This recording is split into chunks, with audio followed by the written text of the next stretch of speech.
clatter of dishes and murmur of conversation filled Vito's, the upscale Italian restaurant where I'd been working for the past 8 months.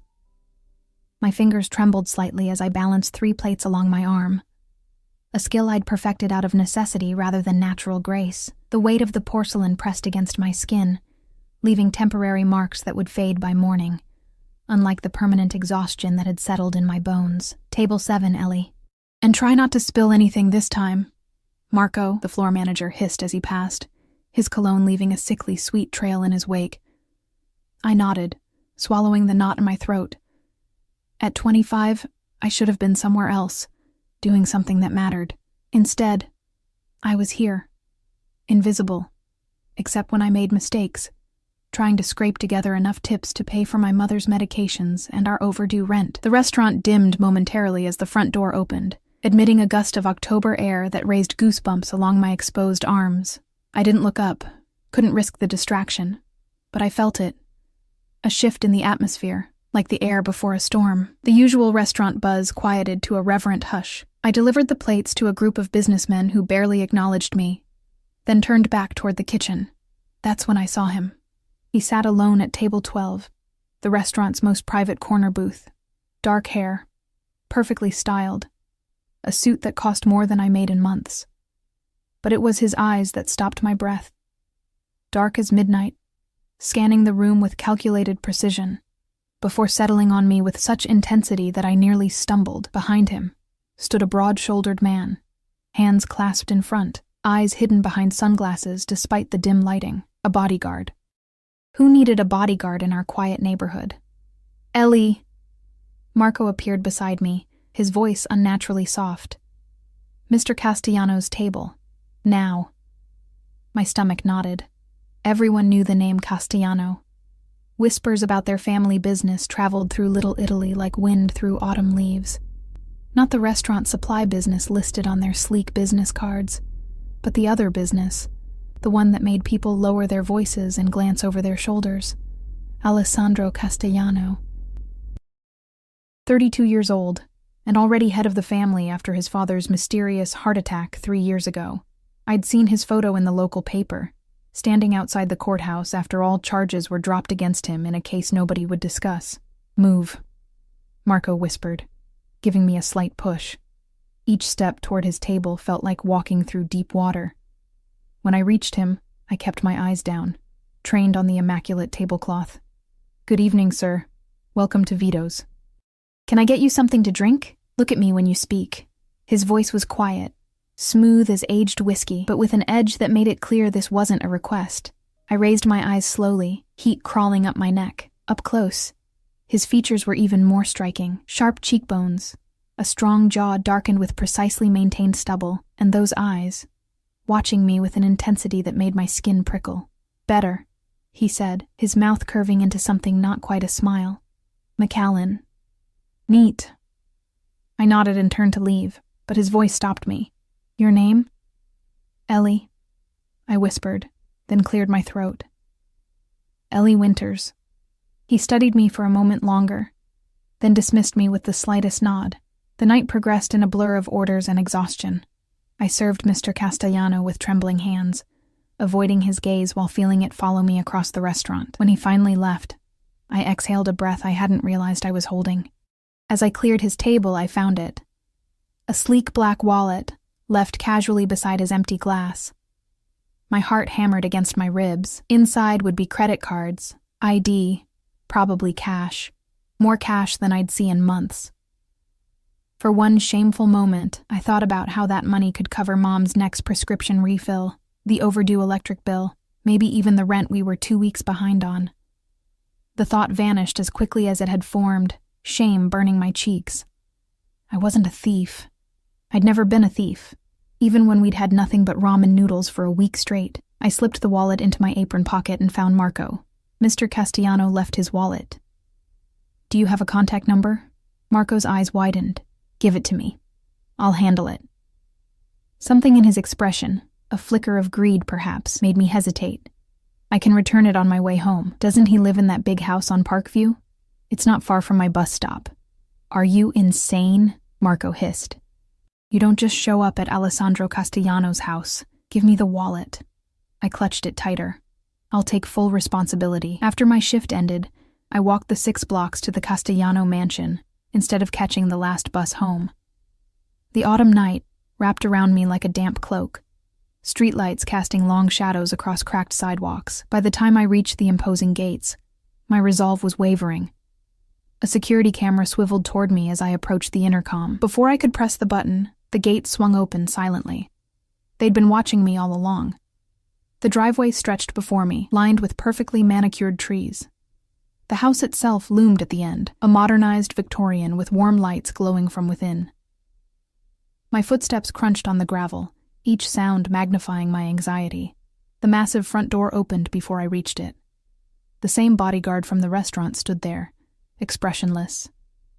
I found Mr. Castellano's wallet, I stammered, holding it out like an offering. Inside. The bodyguard stepped aside. Every instinct told me to run, but I stepped into the warm foyer, my waitress uniform painfully out of place against the marble floors and crystal chandelier. The bodyguard led me through the house to a study where Alessandro Castellano sat behind a massive desk, jacketless now, the sleeves of his crisp white shirt rolled up to reveal strong forearms. "Miss Winters," he said, as if my arrival was both expected and amusing. "You've brought something of mine." I stepped forward, placing the wallet on his desk. "You left it at the restaurant, sir, and you brought it all the way here, when you could have kept it." He opened the wallet. Thumbing through what I now saw was a thick stack of $100 bills. "Most would have." "I'm not a thief," I said, the words coming out sharper than I intended. Something flickered in his dark eyes. Surprise, perhaps, or approval. He removed a bill and held it out to me. "For your honesty." "No, thank you." I stepped back, my calves hitting a leather chair behind me. His eyebrows rose fractionally. "You refuse my money." "I didn't return it for a reward." A smile spread slowly across his face, transforming his features from merely handsome to devastating. "Then why did you return it, Ellie Winters?" "Because it was the right thing to do," I said simply. He leaned back in his chair, studying me with renewed interest. "The right thing," he repeated, as if testing the concept. "Do you know who I am? What I do?" My mouth went dry. "You're Alessandro Castellano. You own the restaurant supply business." He laughed then, a rich sound that seemed to fill the room. "Is that what you think?" He stood, walking around the desk until he was standing directly in front of me. Sweet, innocent Ellie. "Do you always do the right thing, even when it costs you?" I thought of my mother's medicine, our looming eviction. I tried to. He reached out, his fingers brushing a strand of hair from my face. I froze, heart racing like a trapped bird. "Fascinating," he murmured. "Vincent will drive you home. I can take the bus." It wasn't a suggestion. His tone remained pleasant, but steel ran beneath the surface. Before I could respond, the study door opened, and a striking woman entered. Tall, model thin, with cascading dark hair and lips painted blood red. She stopped when she saw me, her perfectly shaped eyebrows arching. "Am I interrupting, Alessandro?" Her voice was honey poured over ice. "Sophia." Something hardened in his expression. "I wasn't expecting you tonight." Her gaze slid over me, assessing and dismissing in one cool glance. "Clearly. This is Ellie. She works at Vito's and was kind enough to return my wallet." He said it casually, but I heard the warning in his tone. How charitable. Sophia's smile didn't reach her eyes. "I didn't realize you'd started collecting strays." Heat flooded my face. I took a step toward the door. I should go. Alessandro's hand caught my wrist, his grip firm but not painful. "Vincent will see you home safely, Ellie. I insist." He turned to Sophia, his expression cooling. "We'll talk tomorrow." The dismissal was clear. Sophia's perfect features tightened momentarily before she composed herself, offering a brittle smile. "Of course, darling. Call me." She brushed past me, leaving a cloud of expensive perfume in her wake. Alessandro released my wrist, but remained close enough that I could feel the heat radiating from his body. "Thank you for your honesty tonight, Ellie Winters. It's refreshing." Something in his gaze made me feel like I'd passed a test I hadn't known I was taking. The ride home in his sleek black SUV was silent, the bodyguard, Vincent, never speaking a word. He pulled up to my rundown apartment building, the vehicle looking absurdly out of place on our potholed street. "Good night, Miss Winters," Vincent finally spoke, his voice surprisingly gentle. "Mr. Castellano appreciates what you did tonight." I nodded, climbing out of the warm car into the chilly night. As I fumbled for my keys at the building's entrance, I couldn't shake the feeling that I'd just stepped into something much bigger than returning a lost wallet, something I might not be able to simply walk away from. What I didn't know then, as I climbed the stairs to our third-floor apartment, was that Alessandro Castellano never lost anything by accident, and he never ever let go of something or someone once he decided they belonged to him. Mom was asleep when I entered our apartment, the rhythmic wheeze of her breathing audible from the small bedroom we'd converted to accommodate her hospital bed. The home health aide had left a note on our chipped Formica counter. "Took meds at 8. Ate half sandwich. Fever down." I sank onto our threadbare couch, the events of the evening replaying in my mind like a movie I couldn't pause. Alessandro Castellano's penetrating gaze, the weight of his grip on my wrist, the contempt in Sophia's eyes as she looked at me, looked through me, like I was nothing. Sleep came fitfully that night, dark eyes haunting my dreams. The next morning arrived with a thin October rain that turned the city streets slick and gray. I dragged myself through my morning routine, made Mom comfortable with fresh pillows and her medication, then headed out for my second job at the corner cafe. "You look like hell warmed over," said Danny, my only real friend and coworker, as I tied my apron behind the counter. "Rough night," I mumbled, not meeting her eyes. Something stopped me from sharing my encounter with Alessandro. Saying it aloud would make it real, and I wanted to pretend it had been nothing more than an odd interruption to my otherwise unremarkable life. The morning rush kept us busy, the steady stream of commuters ordering their usual coffees before disappearing into the rain. By 11, the cafe had emptied to just a few students with laptops and a businessman on his phone. The bell above the door chimed, and I looked up from wiping down the counter. My heart stuttered. Vincent stood in the doorway, scanning the cafe before his gaze landed on me. His presence seemed to shrink the small space, making the cheerful yellow walls close in. He approached the counter, his expression unreadable behind dark sunglasses. "Miss Winters." He nodded slightly. "Mr. Castellano would like to see you." Danny, suddenly beside me, raised her eyebrows. "Who's Mr. Castellano?" she whispered, too loudly. "No one," I said quickly. To Vincent, I added, "I'm working until 3. Mr. Castellano is aware of your schedule. He'll be waiting outside at 3:15. It wasn't a request. Before I could respond, Vincent placed something on the counter, a small white box tied with a simple black ribbon. Then he turned and left, the bell signaling his departure with a cheerful jingle that seemed at odds with the weight that had settled in my stomach. "Ellie, what the hell?" Danny stared at me, then at the box. Who was that? And who's Mr. Castellano? Just someone from the restaurant. I touched the box cautiously, as if it might bite. "A customer? Leaving you gifts and sending his personal bouncer to fetch you?" Danny's eyes widened. "Is he married? Because this has mistress setup written all over it." "It's not like that," I protested, though I had no idea what it was. "He probably just wants to thank me for returning his wallet." "His wallet." Danny grabbed my arm. "Start talking. Now." I gave her an abbreviated version as we worked, careful to downplay both Alessandro's obvious power and my own unsettling reaction to him. Still, by the time 3 o'clock approached, Danny was practically vibrating with excitement.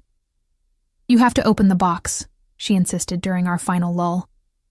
With trembling fingers, I untied the ribbon and lifted the lid. Inside, nestled on a bed of tissue paper, lay a delicate silver bracelet, a small charm dangling from it. I lifted it carefully, examining the charm. A tiny silver wallet, its detail exquisite.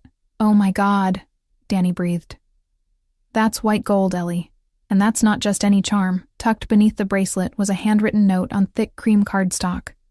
A reminder of our first meeting, AC. I can't accept this. I placed the bracelet back in its box, my skin burning where it had touched me. Are you insane? That bracelet could pay your mom's medical bills for a month. Exactly why I can't take it. I closed the box firmly. I don't want to owe him anything. At 3:15, I stood outside the cafe, the small box clutched in my hand, watching the sleek black SUV pull to the curb. The rear door opened, and there he was, Alessandro Castellano, even more imposing in daylight. He wore a charcoal suit that emphasized the breadth of his shoulders, no tie, his collar open just enough to reveal a glimpse of tanned skin. "Ellie," he said, my name rolling off his tongue like he was tasting it. "Join me." I hesitated, rain soaking through my thin jacket. "Please," he added, though it didn't sound like he was accustomed to using the word. I slid into the warm interior of the car, hyper-aware of the contrast between his immaculate appearance and my rain-dampened cafe uniform. The leather seat enveloped me, soft as butter. Vincent closed the door and took his place in the driver's seat, a privacy partition gliding up silently between us. "You didn't open your gift," Alessandro observed, nodding at the box in my hands. "I did, actually." I held it out to him. "I can't accept it." His eyes narrowed slightly. "Why not?" "It's too expensive." I swallowed. "And inappropriate." "Inappropriate?" A smile played at the corners of his mouth. "It's a thank you gift, nothing more." We both know that's not true. The words escaped before I could stop them. Instead of anger, surprise flickered across his face, followed by what looked like approval. "You're not what I expected, Ellie Winters." "What did you expect?"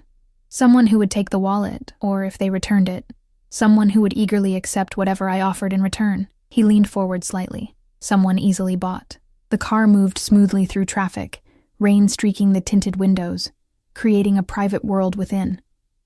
I was acutely aware of how alone we were, despite Vincent's presence beyond the partition. "I'm not for sale," I said quietly. Alessandro studied me, his gaze intense. "Everyone has a price. Some just require more creative negotiations." "Why am I here, Mr. Castellano?" "Alessandro," he corrected, "and you're here because I find you interesting." "Do you know how rare that is?" Heat crept up my neck.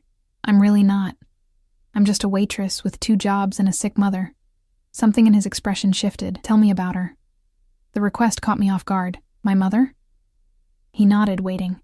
"She has multiple sclerosis," I said, the familiar pain settling in my chest. "It's progressing quickly. She can't work anymore, can barely leave her bed most days." "And her medical care? Insurance?" I laughed bitterly. "Our insurance dropped her when she couldn't work. We're drowning in medical debt." "And your father?" "Left when I was 12, when Mom first got sick." The old anger flared briefly. "Couldn't handle it, I guess." Alessandro's jaw tightened, a muscle flexing beneath his skin. "A man who abandons his family is not a man at all." The vehemence in his voice surprised me. For a moment, neither of us spoke, the only sound the gentle purr of the engine and rain against the windows. "I have a proposition for you," he finally said, his voice carefully controlled. My body tensed. "I'm not that kind of proposition." A flash of irritation crossed his features. "I need a personal assistant, someone I can trust." I blinked. "You just met me. And in that brief encounter, you've proven more trustworthy than people I've known for years." He leaned back, regarding me coolly. "The position pays $15,000 a month, plus benefits. Full medical coverage, which would extend to your mother as dependents." The figure hit me like a physical blow. $15,000 a month was more than I made in half a year. Medical coverage for Mom would mean no more choosing between rent and her medications. "What would this assistant position entail?" I asked cautiously.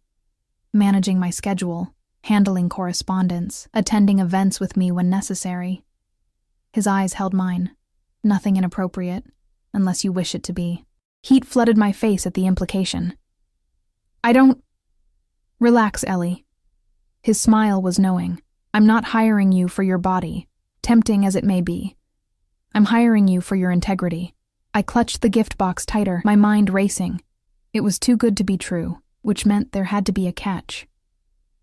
"What's the real job, Alessandro?" Because I'm not doing anything illegal. He laughed, the sound rich and genuine, so quick to assume the worst. The job is exactly as I described, though I won't pretend my business dealings are always conventional. You mean criminal, I said bluntly. His eyes darkened. I mean necessary. This city runs on connections and power, Ellie. I simply understand the system better than most. The car slowed, and I realized we'd been circling the city with no particular destination. Alessandro pressed a button, and the partition lowered slightly. Vincent, take us to St. Mary's Hospital. My heart jumped. Why are we going there? To see your mother's doctor. His tone made it clear this wasn't negotiable. Before you make any decisions, I want you to understand exactly what I'm offering. The hospital corridors were blindingly white after the dim interior of the car.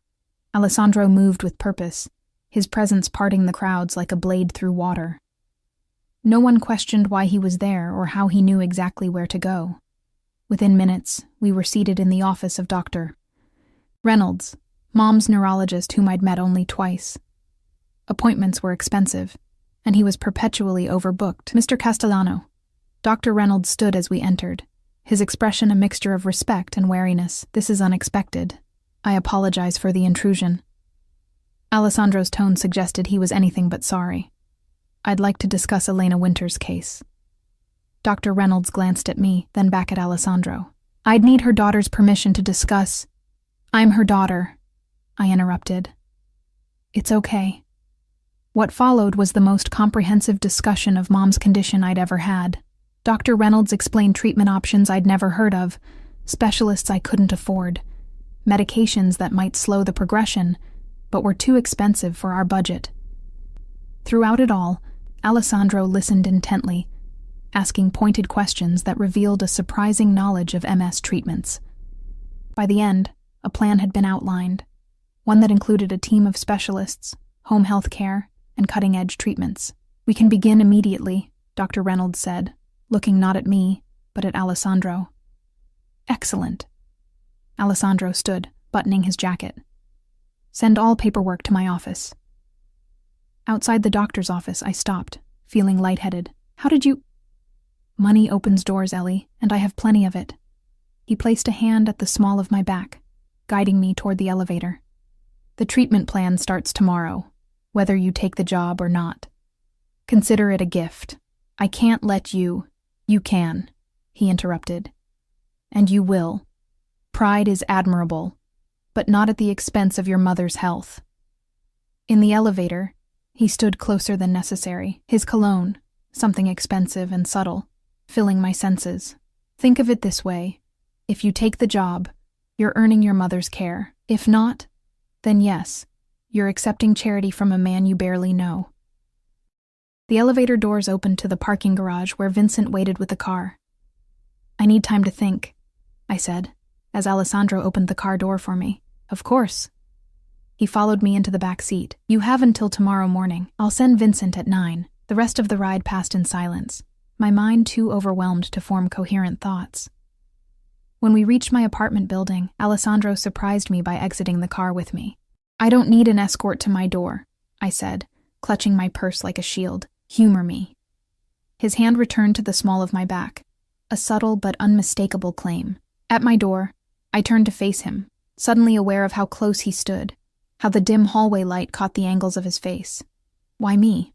I asked, the question that had been burning since his proposition. You could hire anyone. Someone with experience, education. I have dozens of experienced, educated employees.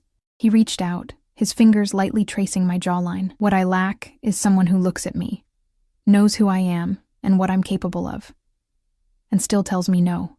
My breath caught as his thumb brushed my lower lip. Like you're doing right now, with your body saying yes and your words saying wait. Before I could respond, he stepped back. 9 o'clock tomorrow, Ellie. Don't make me come looking for you. As he walked away, I noticed a shadow at the end of the hallway. Another of his men, no doubt, stationed to watch my door. Alessandro Castellano was a man who protected what he considered his, and somehow, without my consent or understanding, I had become exactly that. I spent that night in a state of suspended disbelief, watching Mom sleep peacefully for the first time in weeks thanks to the new medication doctor. Reynolds had prescribed medication that had appeared at our door via courier an hour after Alessandro left. The package also contained a sleek new phone with only one contact programmed into it, his. By morning, I'd made my decision. Not because of the money, though God knows we needed it, but because I'd seen something in Alessandro's eyes when he spoke of family. A flicker of genuine feeling beneath the calculated control. That glimpse of humanity gave me hope that working for him wouldn't mean selling my soul entirely. At precisely 9 o'clock, a knock came at my door. Vincent stood in the hallway, as expressionless as ever. "He's waiting," was all he said. 30 minutes later, I entered the Castellano estate for the second time, now led to a different room, an airy office with floor-to-ceiling windows overlooking immaculately landscaped gardens.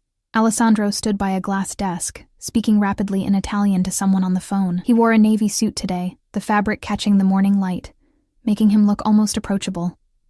Almost. He ended the call when I entered, his eyes taking in my appearance, the simple black dress I'd worn to interviews before, my hair pulled back in a neat ponytail, minimal makeup. I'd tried to look professional, though I knew my bargain clothes couldn't compare to even the casual wear of someone like Sophia. "Ellie," he said, the hint of a smile playing at his lips. "You've made your decision." It wasn't a question, but I answered anyway. "Yes, I'll take the job." "Excellent." He gestured to a chair across from his desk. "Sit, we have details to discuss." For the next hour, Alessandro outlined what working for him would entail. I would manage his schedule, coordinate with his business associates, attend meetings and social functions as needed. My days would start early and often end late. I would have an apartment in his building downtown. "For convenience," he said, though we both knew it was for control. "What about my mother?" I asked. "Already arranged. A private nurse will live in your current apartment to provide round-the-clock care. You can visit whenever you wish." I swallowed hard. "And the nature of your business? What exactly will I be coordinating?" His expression didn't change, but something in his eyes hardened slightly. "My legitimate businesses, restaurants, shipping, real estate. The rest doesn't concern you, but I'll be involved in it. Adjacent to it," he corrected. "You won't be asked to do anything illegal, Ellie. I protect what's mine." The possessive statement hung between us, its implications clear. By accepting this position, I was agreeing to belong to him in some nebulous way neither of us was defining aloud. When would I start? Now. He slid a folder across the desk. "These are your contracts: employment, confidentiality, benefits. Read them carefully." The documents were dense with legal language, but the terms were exactly as he'd described. Better, even. Full medical for Mom and me, a salary that made my eyes widen. A clause that specified my right to resign with 30 days' notice. Though something told me leaving wouldn't be as simple as the contract suggested, I signed, feeling as though I was signing away more than just my employment status. "Welcome to the family, Ellie," Alessandro said, taking the pen from my fingers, his hand lingering against mine longer than necessary. The next few weeks passed in a whirlwind of new experiences. I moved into the downtown apartment, a sleek, modern space that could have housed my entire previous apartment 3 times over. Mom's care improved dramatically, her new nurse sending me daily updates and photos of small improvements in her condition. Working for Alessandro was both simpler and more complex than I'd imagined. He was demanding but fair, expecting perfection, but willing to teach. I quickly learned his preferences. Black coffee in the morning, green tea in the afternoon, which calls to put through immediately, and which could wait. How to recognize when his calm demeanor masked rising anger. I also learned about the other side of his business. Not through direct involvement, but through overheard conversations, abruptly ended when I entered rooms, the way certain visitors were shown directly to his private study while others were kept waiting. "You're adapting well," Alessandro commented one evening, as we worked late in his office, reviewing plans for a charity gala he was hosting. 2 months into my employment, and I was still discovering new aspects of his complicated life. "I'm trying," I said, not looking up from my tablet where I was finalizing the seating arrangements. "The mayor's wife called again," I continued. "She's insisting on being seated at your table." Alessandro made a dismissive gesture. "Put her at table 3 with the police commissioner. Her husband will understand the message." I made the change, trying not to think about what message was being sent. This was the delicate dance of my new existence.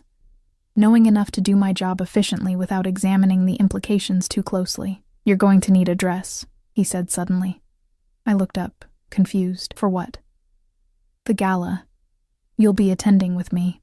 My stomach tightened. "As your assistant." His eyes met mine, dark and unreadable, as my companion. "I don't think that's appropriate," I said carefully.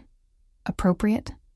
A smile curved his lips. "You've been living in an apartment I provide, working exclusively for me, seeing no one but me for weeks. The line of appropriate was crossed long ago." Heat crept up my neck. "I've maintained professional boundaries." "Have you?" He stood, moving around the desk until he was standing directly in front of me, close enough that I could smell his cologne. "Then why do you blush when I stand this close? Why do your pupils dilate when I touch you like this?" His fingers brushed my cheek, a gossamer touch that nonetheless sent electricity coursing through me. "That's biology," I managed, hating how breathless I sounded. "Not consent." Something flickered in his expression. Frustration, respect, desire, before he stepped back. "Tomorrow, you'll find several dresses delivered to your apartment. Choose whichever you prefer for the gala. The event begins at 8. We'll leave at 7:30. Just like that. The moment was over, and he was my employer again. This pattern had repeated throughout our weeks together. Moments of dangerous attraction followed by careful retreats behind professional walls. The following evening, I stood in my apartment surrounded by garment bags from designers, whose names I recognized from magazines. Each dress inside was more exquisite than the last, and each, I noticed with both embarrassment and a secret thrill, was perfectly tailored to my measurements. I chose the least revealing option. A floor-length gown in deep emerald that hugged my curves, but maintained some semblance of modesty with its high neckline. The color made my pale skin glow and brought out the green in my hazel eyes. At exactly 7:30, Alessandro arrived at my door. He wore a black tuxedo that fit him like armor, emphasizing the breadth of his shoulders and the lean strength of his body. For a moment, he simply stared at me, his expression unreadable. "You look beautiful," he said finally, his voice rougher than usual. "Thank you." I smoothed a hand over the silk of my dress, suddenly self-conscious. "Is it appropriate for the event?" "It's perfect." He offered his arm. "Shall we?" The gala was held at the city's most exclusive hotel, its ballroom transformed into a winter wonderland for the Children's Hospital fundraiser. As we entered, I was acutely aware of the eyes that followed us. Curious, envious, speculative. "Alessandro!" A silver-haired man approached, clapping Alessandro on the shoulder with the familiarity of long acquaintance. "And who is this vision?" "Judge Harrington." Alessandro nodded. "This is Eleanor Winters, my—" "Date for the evening," I finished, unwilling to be labeled as his assistant, or something more possessive. Alessandro's grip on my waist tightened fractionally, a subtle warning I chose to ignore. "Enchanting," the judge said, kissing my hand with old-world courtesy. "Alessandro, you've been holding out on us." "Where have you been hiding this lovely creature?" "She's not hidden," Alessandro replied, his voice pleasant but with an underlying edge. "Just precious enough to protect." The possessiveness in his tone should have offended me. Instead, it sent a forbidden thrill down my spine. As the evening progressed, I met more of Alessandro's associates. Politicians, business owners, and others whose connections to him seemed more ambiguous. I played my role carefully, charming when needed, silent when appropriate, always aware of Alessandro's watchful presence. "You're a natural at this," he murmured as we moved between groups. "Everyone is captivated. I'm just smiling and nodding," I replied. "You're disarming them, making them comfortable enough to reveal things they normally wouldn't." His approval was evident. "It's a rare skill." Before I could respond, a commotion near the entrance drew our attention. Sophia had arrived, stunning in a red dress that clung to her willowy frame like a second skin. Her gaze swept the room until it locked on us, her perfect smile faltering for just a moment before reasserting itself. "Your girlfriend's here," I said lightly, trying to ignore the unexpected pang of jealousy. Alessandro's expression darkened. "Sophia is not my girlfriend. She's the daughter of a business associate who has unrealistic expectations. As if summoned by our attention, Sophia glided toward us, her red lips curved in a predatory smile. "Alessandro, darling." She air-kissed both his cheeks, then turned to me with barely concealed contempt. "And the little waitress. How quaint." "Eleanor is my date this evening, Sophia," Alessandro said, his tone pleasant but firm. Sophia laughed, the sound like breaking glass. "Oh, is that what we're calling it now?" I wondered what position she'd filled when Maria mentioned your new assistant. She ran a manicured finger down Alessandro's lapel. "You always did have a weakness for charity cases." Anger flashed hot in my chest, but before I could respond, Alessandro caught Sophia's wrist, removing her hand from his chest with controlled precision.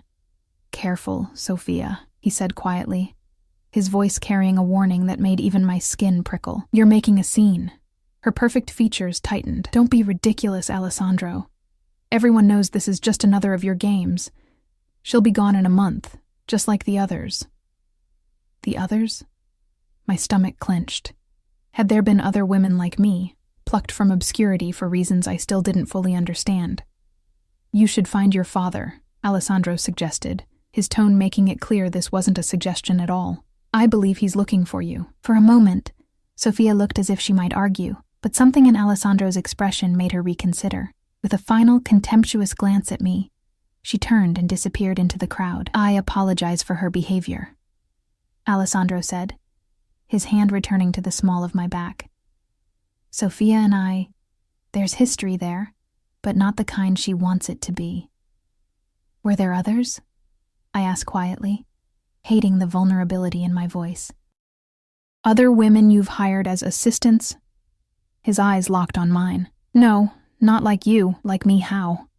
Before he could answer, Vincent appeared at his side, leaning in to whisper something urgently. Alessandro's expression hardened instantly, the charming host vanishing behind a mask of cold calculation. "Take care of it," he instructed Vincent, then turned to me. "I need to step away briefly. Business matter." "Is everything okay?" "Nothing for you to worry about." He brushed his thumb across my cheekbone, the gesture at odds with the coldness in his eyes. "Wait for me here. Don't wander." As Alessandro disappeared with Vincent, I felt suddenly exposed without his protective presence. I moved to a quieter corner of the ballroom, sipping champagne and trying to look as though I belonged. "So you're Alessandro's new toy," a voice said beside me. I turned to find a man watching me with undisguised interest, young, expensively dressed, with a smile that didn't reach his eyes. "I'm his assistant," I corrected. "Of course you are." The man's gaze traveled over me in a way that made me want to cover myself. "I'm Michael Russo. Alessandro and I have mutual interests." Something about the way he said it raised warning flags. I maintained a polite smile. "It's nice to meet you, Mr. Russo." "Michael, please." He moved closer. "You know, working for Alessandro can be intense. If you ever need a friend, someone to talk to about the pressures of the job." He slid a business card into my hand, his fingers lingering against my palm. Before I could respond, a familiar voice cut through the air like a blade. "Michael." Alessandro's hand landed possessively on my waist. "I see you've met Eleanor." The temperature between the men seemed to drop 10 degrees instantly. Michael straightened, his demeanor shifting from predatory to cautious. "Just introducing myself," he said, raising his hands in mock surrender. "No harm intended, I'm sure." Alessandro's voice was deadly quiet. "But Eleanor is with me, exclusively." The meaning couldn't have been clearer if he'd branded me in front of everyone.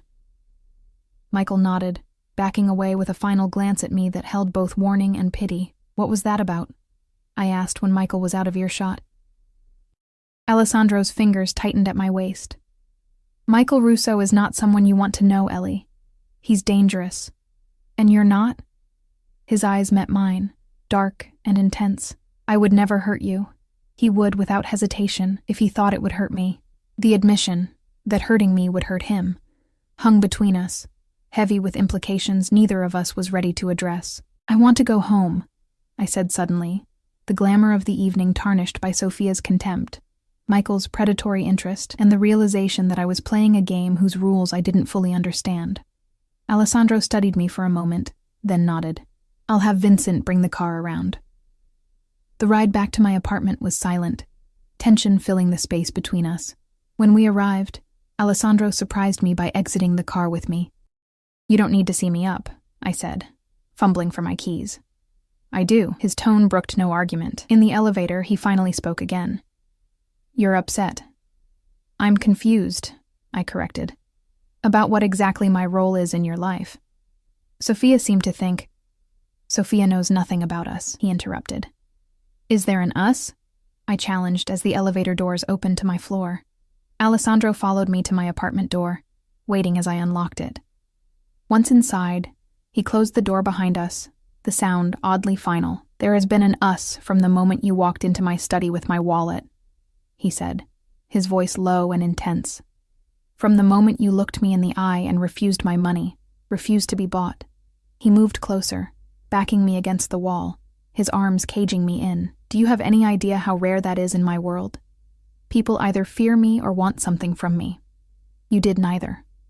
My heart hammered against my ribs, his proximity making it hard to think clearly. "I still don't want anything from you." "Don't you?" His fingers traced the line of my jaw, tilting my face up to his. "I think you want exactly what I want, Ellie. You're just afraid to admit it." "And what do you want?" My voice was barely a whisper. "You." The word hung between us, laden with meaning. "Not just your body, though God knows I want that too. I want your honesty, your defiance, your stubborn integrity that makes you return wallets and refuse gifts." His thumb brushed across my lower lip. "I want the woman who looks at a monster like me and still sees something worth saving." "You're not a monster," I whispered, though we both knew there was darkness in him I'd only glimpsed. "No?" His smile was bitter. "You don't know the things I've done, Ellie. The things I'm capable of. Then tell me." I placed my hand against his chest, feeling his heartbeat strong and steady beneath expensive fabric. "Show me who you really are." For a moment, the mask slipped, and I saw raw vulnerability in his eyes, a flicker of the boy he must have been before life shaped him into the dangerous man before me. Then his lips were on mine, the kiss burning away all thoughts of caution. His hands tangled in my hair, cradling my head as if I were something precious, even as his body pressed mine against the wall with unmistakable hunger. I should have pushed him away, should have maintained the boundaries I'd insisted on for weeks. Instead, my arms wound around his neck, drawing him closer as the kiss deepened, tasting of champagne and forbidden desires. When we finally broke apart, both breathing heavily, the look in his eyes was one of triumphant possession. "Tell me to leave," he said roughly, his forehead pressed against mine. "Tell me now, or I won't be able to stop." In that moment, balanced on the knife's edge between safety and surrender, I made my choice. "Stay," I whispered against his lips, sealing my fate with a single word. Morning light filtered through unfamiliar curtains, painting golden stripes across tangled sheets. For a moment, disorientation gripped me. This wasn't my bedroom, wasn't my bed. Then memories flooded back in a rush of sensations, Alessandro's hands mapping every inch of my skin, his voice rough with desire as he whispered my name, the surprising gentleness with which he'd held me afterward. I turned, finding the space beside me empty but still warm. The sound of quiet conversation drifted from the living room, Alessandro's voice, low and commanding even when speaking softly. Business never stopped, it seemed, even at dawn after a night like ours. I slipped from the bed, wrapping myself in the silk robe that had mysteriously appeared in my closet weeks ago, one of many items Alessandro had provided without comment. As if preparing for this inevitable moment, the thought should have disturbed me more than it did. In the living room, Alessandro stood by the window, phone pressed to his ear, his powerful frame silhouetted against the city skyline. He wore only his trousers from last night, torso bare, revealing the intricate tattoo that spread across his left shoulder blade, a stylized lion I now knew, symbol of his family's crest. Scars I hadn't noticed in the darkness also mapped his skin, telling stories of violence I wasn't sure I wanted to hear.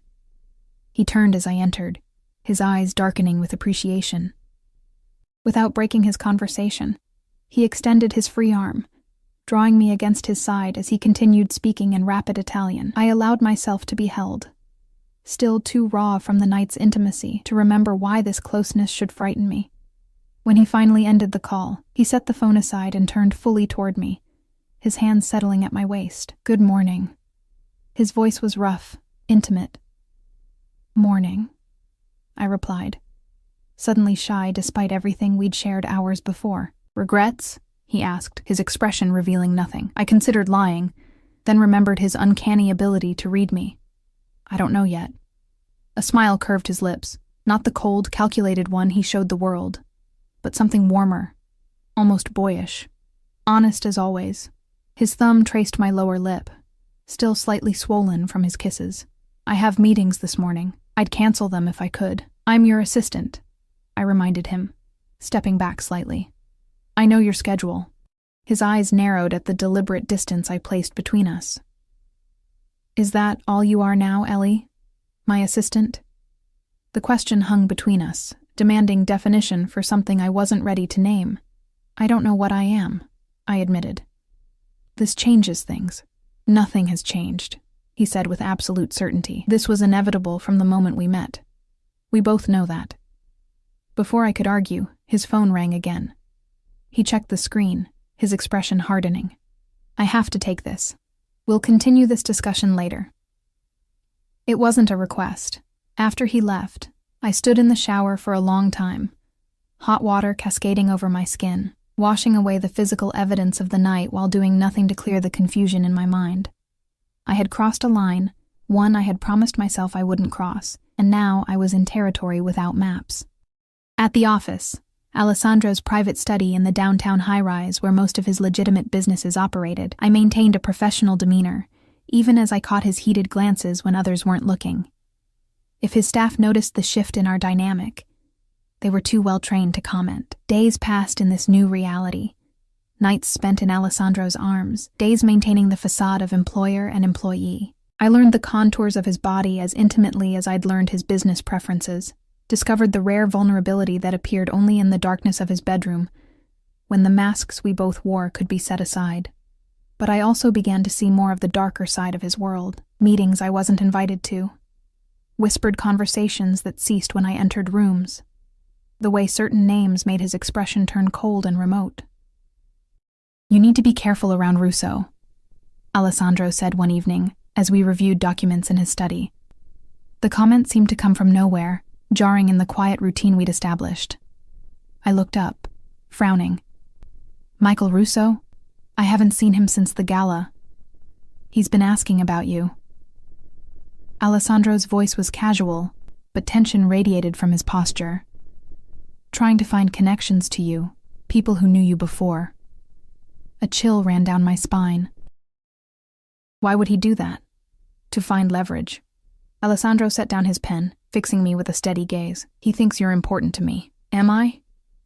The question slipped out before I could stop it. Alessandro's expression softened marginally. "You know you are." "No, I don't," I said, setting aside my tablet. "I know I work for you. I know I sleep with you. I don't know what that means to you, or what I am to you beyond those functions." "Functions?" A dangerous edge entered his voice. "Is that how you see what's between us? Functional?" "How should I see it? You've never defined it." Frustration colored my words, and I'm starting to think that's deliberate. Alessandro stood abruptly, stalking around the desk until he loomed over me. "You want definitions? Fine. You are mine, Ellie. Mine to protect, mine to care for, mine to—" He trailed off, something like surprise crossing his features, as if he'd nearly revealed more than intended. "To what?"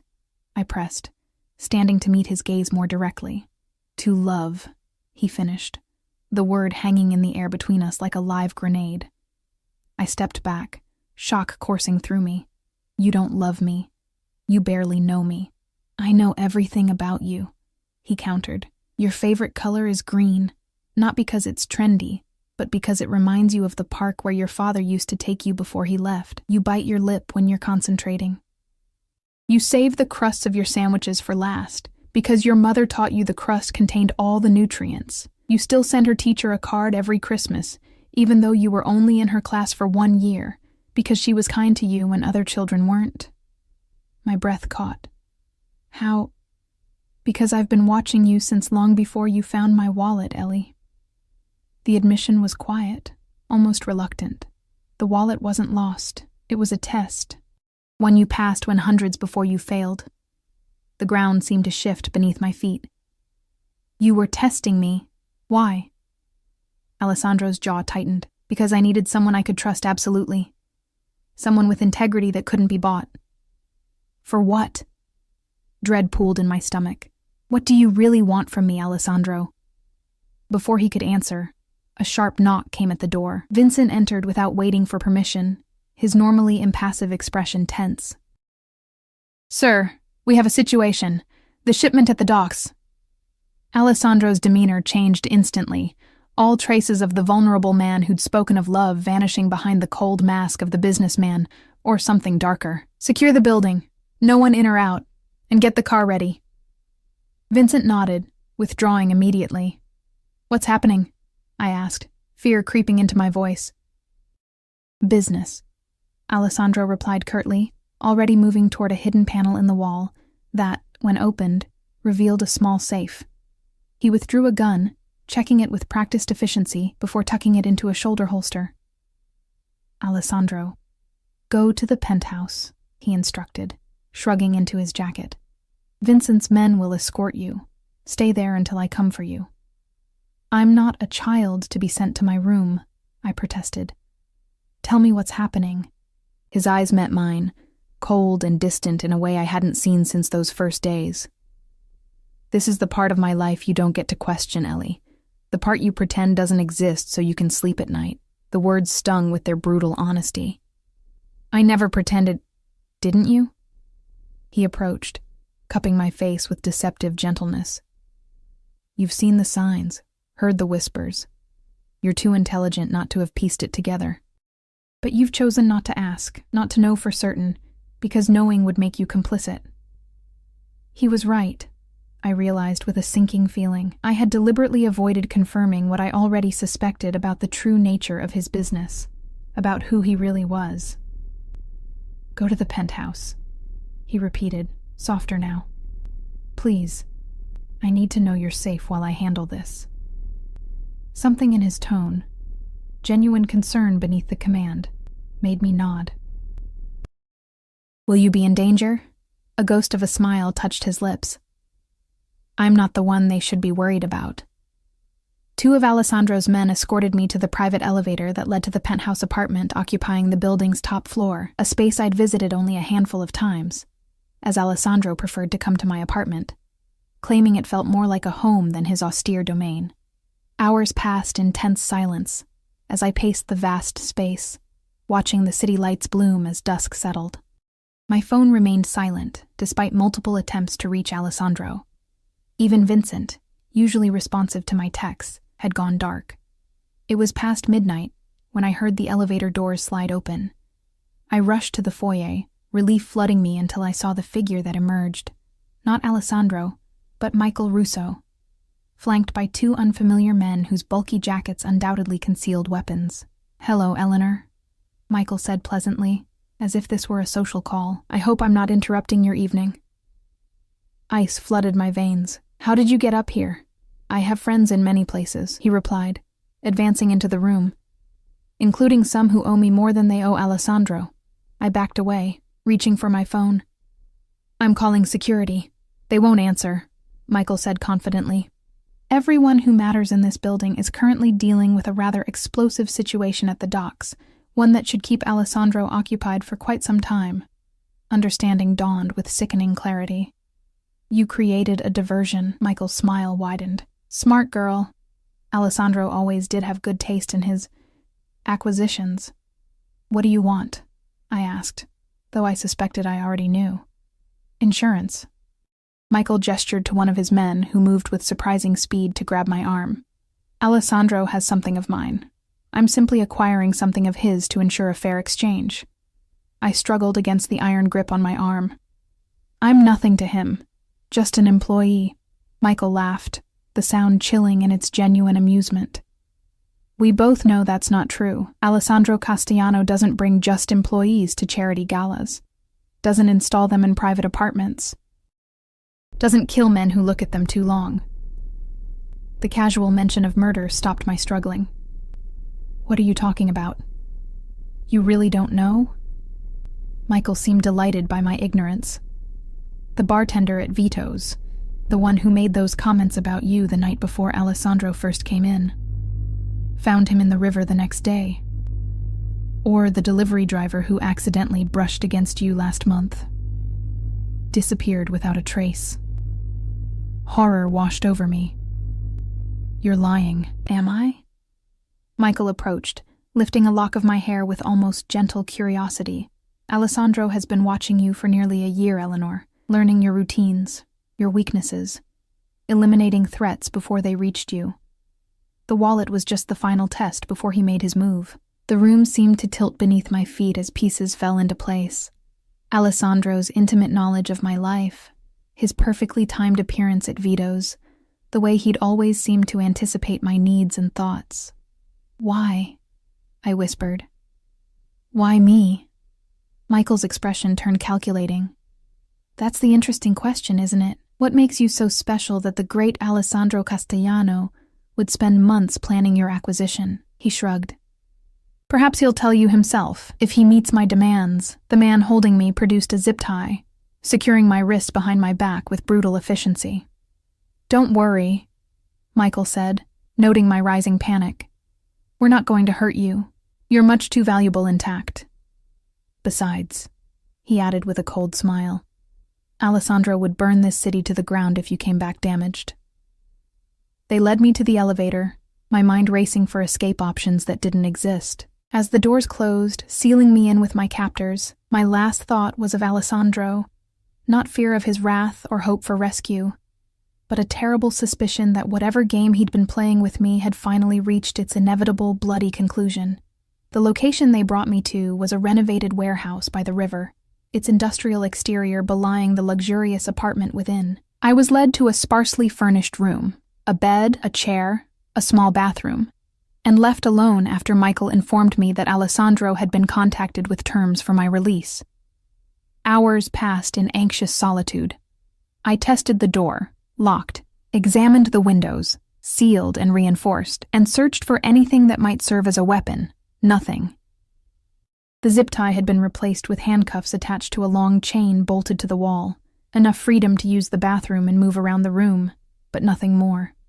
When the door finally opened again, I expected Michael. Instead, a young woman entered carrying a tray of food, dark-haired, olive-skinned, with eyes that held both wariness and curiosity. You should eat, she said, setting down the tray. It's not poisoned. Who are you? I asked, keeping my distance. Lucia. She hesitated, then added, Michael's sister. I studied her, noting the absence of the cold calculation in Michael's eyes. Are you a prisoner too? A bitter smile twisted her lips. In a different way, perhaps. She gestured to the food. Eat. You'll need your strength. For what? Lucia's expression grew troubled. The exchange is scheduled for midnight. Until then, Michael wants you comfortable. Exchange? I repeated. What does Michael want from Alessandro? Territory. Control of the north side shipping routes. Lucia spoke matter-of-factly, as if discussing business rather than criminal enterprises. And revenge for our father. Your father? Alessandro killed him 3 years ago. The flatness in her tone couldn't quite mask the underlying pain, or ordered it done, which is the same thing in our world. I sank onto the edge of the bed, the reality of Alessandro's life. The life I'd willfully ignored, crashing down around me. I'm sorry about your father. Lucia's eyes narrowed. Are you? Your lover is a killer, Eleanor, a man who takes what he wants and destroys anyone who stands in his way. Then why am I still alive? I challenged. If I'm just another thing he wanted, why the elaborate game? Why not simply take me? Something shifted in Lucia's expression. Surprise, then a dawning understanding. You really don't know. It wasn't a question this time. Know what? She approached, studying me with new interest. Has Alessandro told you anything about his mother? Only that she died when he was young. Lucia nodded slowly. She was murdered. By my father. A warning to Alessandro's father about overstepping boundaries. She paused, letting the information sink in. Alessandro was 15. He found her body.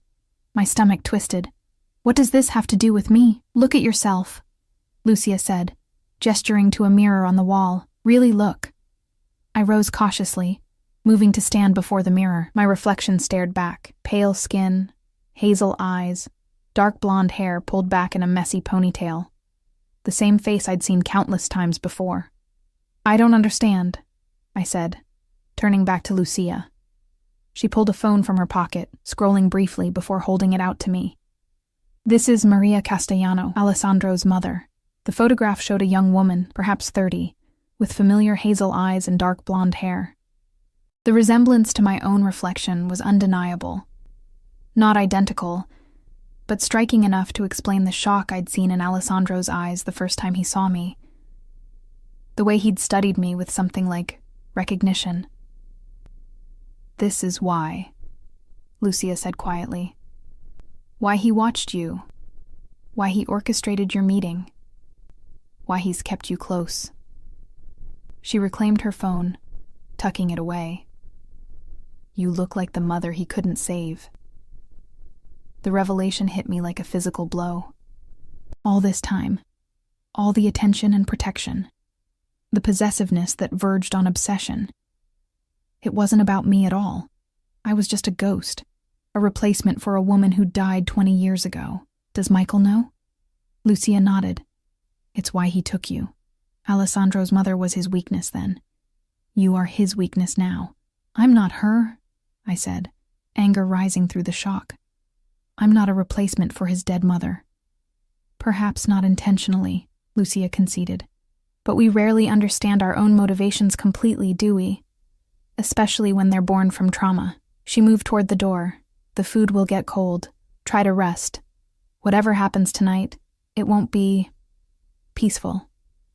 After she left, I stared at the food without appetite, my mind racing. If what Lucia said was true, and the resemblance in that photograph was too strong to deny, then everything between Alessandro and me had been built on a foundation of ghosts and revenge. His interest, his protection, even perhaps what he called love.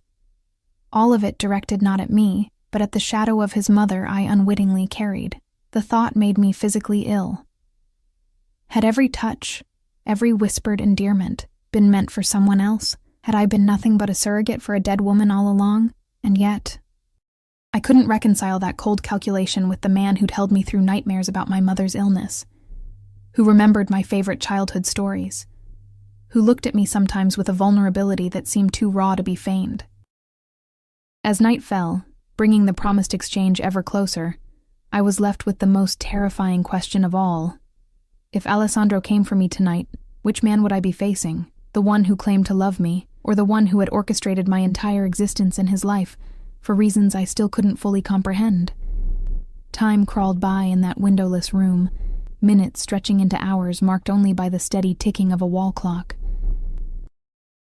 My mind raced through every interaction with Alessandro, re-examining them through the lens of Lucia's revelation, the wallet test, his intimate knowledge of my life.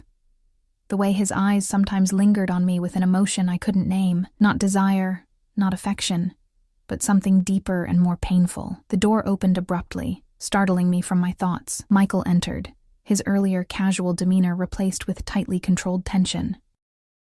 "It's time," he said, gesturing to one of his men to unlock the chain from the wall. "Alessandro has agreed to the exchange." "What exactly are you exchanging me for?" I asked as I was pulled to my feet. Michael's smile was thin, insurance that Alessandro will honor our new arrangement regarding territory, and a digital ledger containing some rather incriminating information about my family's operations. He checked his watch. He should be quite motivated to comply, considering he has exactly 1 hour before certain evidence finds its way to federal authorities. They led me through the warehouse to a cavernous main floor, empty except for a few support columns and the ghostly shapes of covered machinery. The space was dimly lit, shadows pooling in the corners. the air cold and damp from the nearby river. Michael positioned me beside him in the center of the room, his men spreading out to create a loose perimeter. "He'll come alone?" I asked, already knowing the answer. Michael laughed. "Of course not. But his men will stay back, as will mine. This is between Alessandro and me now, with me as the bargaining chip." Precisely, his hand settled on my shoulder, a parody of comfort. Although I confess I'm curious about what happens after he gets you back. Now that you know the truth about why he chose you. I stiffened. Lucia shouldn't have told me. My sister has a soft heart, Michael agreed. But I'm glad she did. I want you thinking about it when Alessandro looks at you. I want you wondering if he sees you at all, or just the ghost of Maria Castellano. Before I could respond, a door at the far end of the warehouse opened. Alessandro entered, moving with lethal grace, his expression carved from stone. Vincent and 2 other men flanked him, keeping a respectful distance as instructed. My breath caught at the sight of him. He wore all black, emphasizing the dangerous energy that radiated from him. His eyes scanned the room with clinical precision before landing on me, his gaze immediately cataloging every detail of my appearance, checking for injuries. "Alessandro!" Michael called, his voice echoing in the cavernous space. "Right on time!" Alessandro approached slowly, stopping about 20 feet away. "Let her go, Russo. Business first," Michael countered. "The ledger." Without taking his eyes from mine, Alessandro removed a small flash drive from his pocket. "Release her, and it's yours." Michael's grip on my shoulder tightened. "How do I know it's the real thing? That you haven't altered the data? You don't." Alessandro's voice was cold. "Just as I don't know you'll honor your end of this agreement once you have what you want." A tense silence stretched between them, the air thick with barely restrained violence. "Compromise, then," Michael finally suggested. "Send the data to my phone. Once I verify it's legitimate, I'll release Eleanor." Alessandro's jaw tightened, but he nodded. "Fine." As the transaction proceeded, I studied Alessandro's face, searching for some sign of the truth.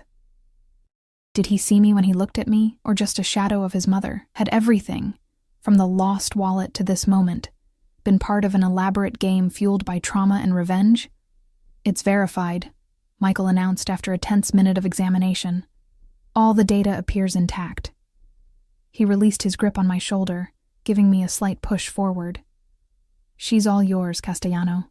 Damaged goods now, I imagine, but still breathing." I moved slowly toward Alessandro, my legs unsteady. His expression remained impassive, but his eyes burned with an intensity that made my skin prickle. When I reached him, his hand settled at the small of my back, possessive, protective, familiar. "We're done here," Alessandro said, his voice deadly quiet. Michael's smile was triumphant. "For now. Though I am curious, does she know why you chose her? Why you've been watching her all these months?" Alessandro's body tensed against mine. "Careful, Michael. She should know she's just a replacement," Michael continued, seemingly unconcerned by the dangerous edge in Alessandro's voice. "A stand-in for a dead woman. Does she look enough like your mother when you're fucking her, Alessandro? Do you call her Maria in the dark?" Several things happened at once. Alessandro pushed me behind him with surprising gentleness. Vincent stepped forward, gun already drawn. And Michael's mocking smile froze as the distinct red dot of a laser sight appeared on his forehead. "That's enough," Alessandro said, his voice terrifyingly calm. "You have what you came for. Now leave while you still can." Michael's composure slipped for the first time, fear flashing briefly in his eyes as he realized how precarious his position had become. He raised his hands slowly. "We had an agreement." "The agreement was for the ledger in exchange for Eleanor," Alessandro replied. "Not for your continued ability to breathe. That remains entirely at my discretion." For a long, tense moment, I thought Alessandro would give the order, would have Michael executed right there. Instead, he turned to me, his back deliberately to Michael, the ultimate dismissal. "Let's go home," he said softly, his eyes searching mine. The drive back to the city passed in silence, Alessandro's hand clasping mine tightly, as if afraid I might disappear.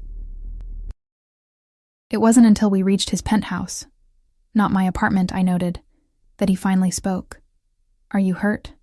he asked as the elevator doors closed behind us. No.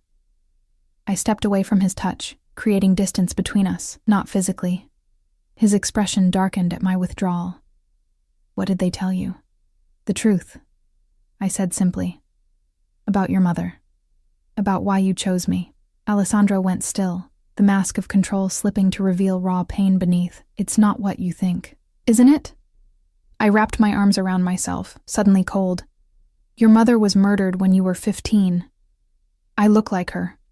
You've been watching me for months before you arranged our meeting with the wallet. It seems pretty clear what this is. No. He moved toward me, stopping when I backed away. The resemblance. It caught my attention initially, I won't deny that. But it's not why you what? I interrupted. Why you orchestrated an elaborate scheme to bring me into your life. Why you gave me a job I wasn't qualified for. Why you moved me into an apartment you controlled. My voice cracked. Why you took me to your bed. Pain flashed across his features. It wasn't like that. Then what was it like, Alessandro? Explain it to me. Make me understand how this isn't the most twisted thing I've ever heard. He ran a hand through his hair, a rare gesture of agitation from a man who prided himself on control. Yes, I noticed you because you reminded me of her. But I watched you because you were different. Kind in a world that rewards cruelty. Honest in a world built on lies. He took a breath. The wallet was a test, yes. But not to see if you looked like her, or could replace her. To see if my instincts about your character were right. And if I had kept the wallet, I challenged.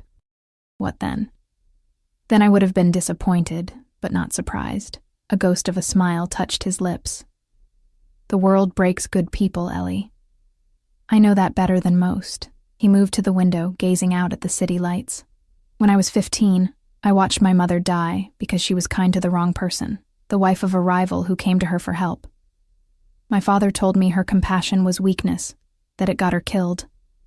He turned back to face me. I believed him for years, built my empire on that belief, until I saw you, not just your face, but your actions, your kindness to your mother, to co-workers, to strangers, your integrity despite your circumstances. So what was this? I gestured between us, some experiment to see if kindness could survive in your world. No.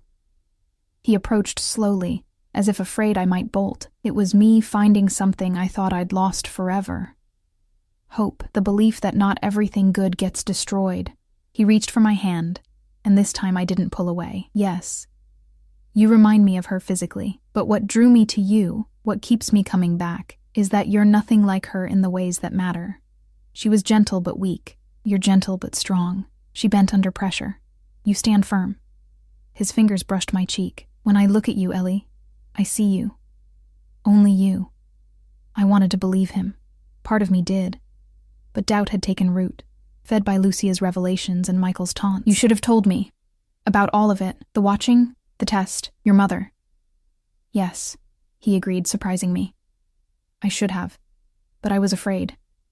You? Afraid? A bitter smile curved his lips, terrified. That you'd see the monster everyone else sees, that you'd run. That I'd lose the one person who looks at me and sees something worth saving. The raw vulnerability in his admission struck me more deeply than any declaration of love could have. This was Alessandro stripped of all pretense. Not the powerful Mafia boss, not the calculated businessman, but the wounded boy who had lost his mother and built walls to protect what remained of his heart. I can't go back to how things were, I said finally. Not now. I need time to think, to decide if I can trust you again. Pain flashed in his eyes, but he nodded. I understand. He stepped back, giving me space. You can stay in your apartment. I'll keep my distance until you're ready to talk. And if I decide I can't do this, can't be with you? His expression tightened, but his voice remained steady. Then I'll let you go. Your mother's care will continue. Your job will remain if you want it, or I'll find you another position elsewhere if you prefer. No strings, no conditions. Just like that? I couldn't keep the skepticism from my voice. No, he admitted, not just like that. It would destroy me to lose you, but I won't keep you against your will, Ellie.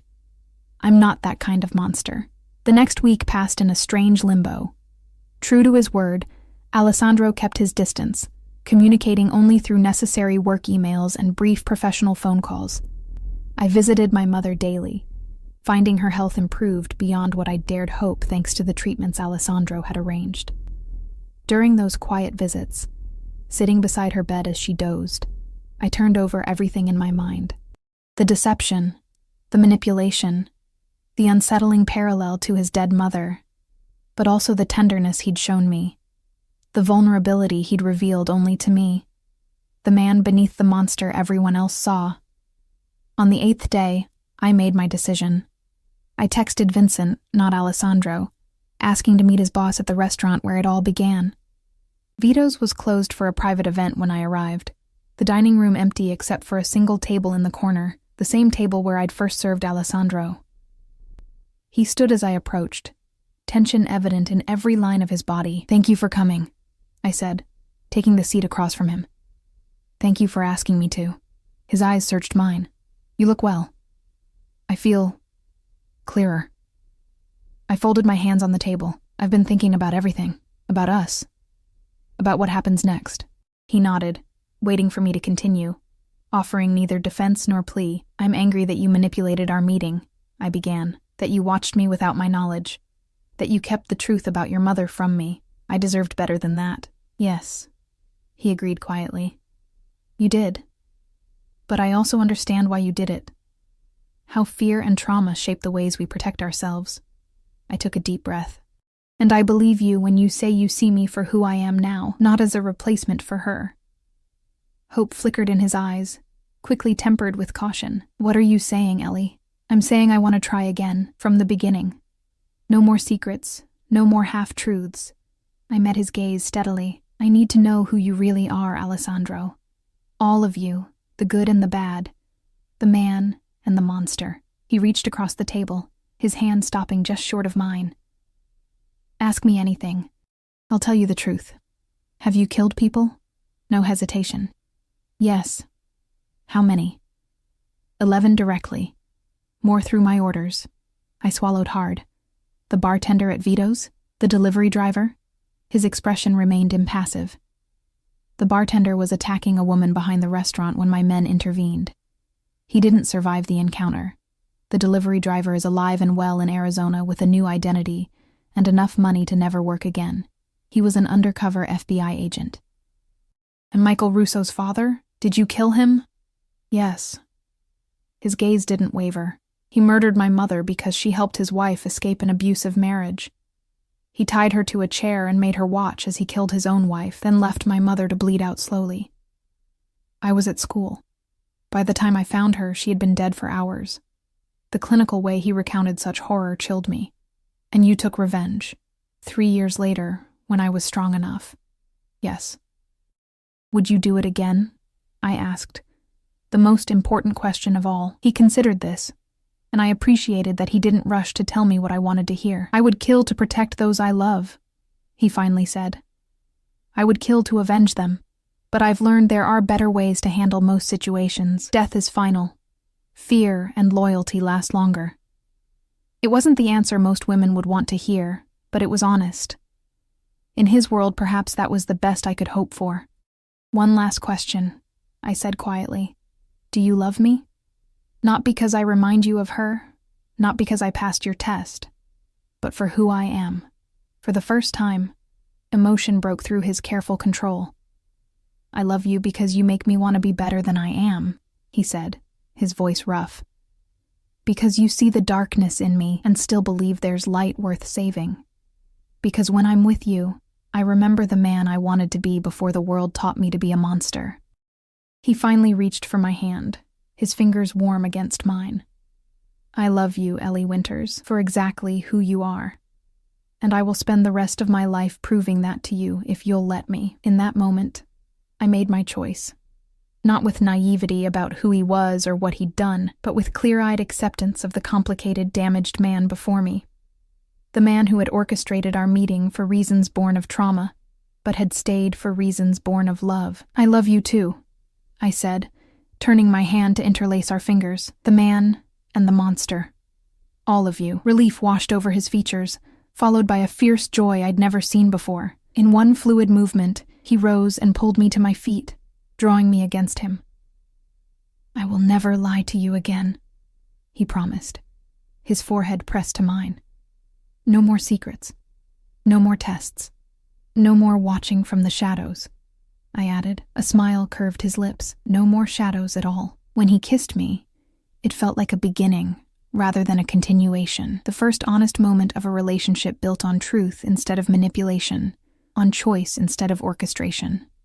6 months later, I stood in the quiet cemetery where Maria Castellano was buried, Alessandro's hand steady in mine as he introduced me to his mother for the first time.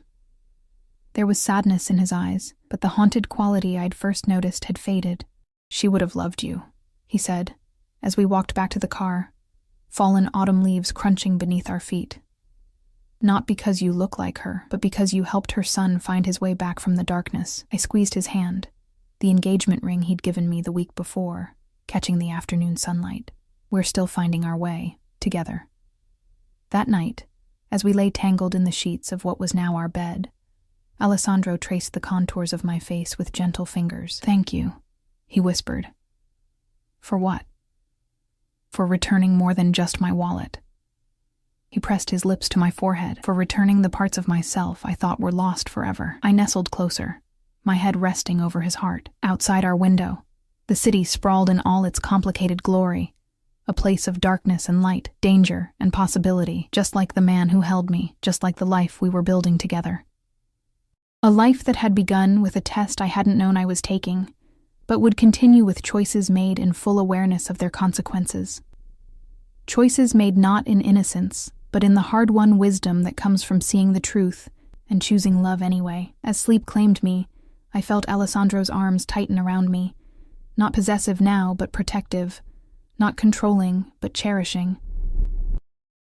The embrace of a man who had learned that the greatest strength lies not in power, but in vulnerability, not in fear, but in love. And in that moment, wrapped in the arms of a man the world called monster, but I called mine, I knew I was exactly where I was meant to be.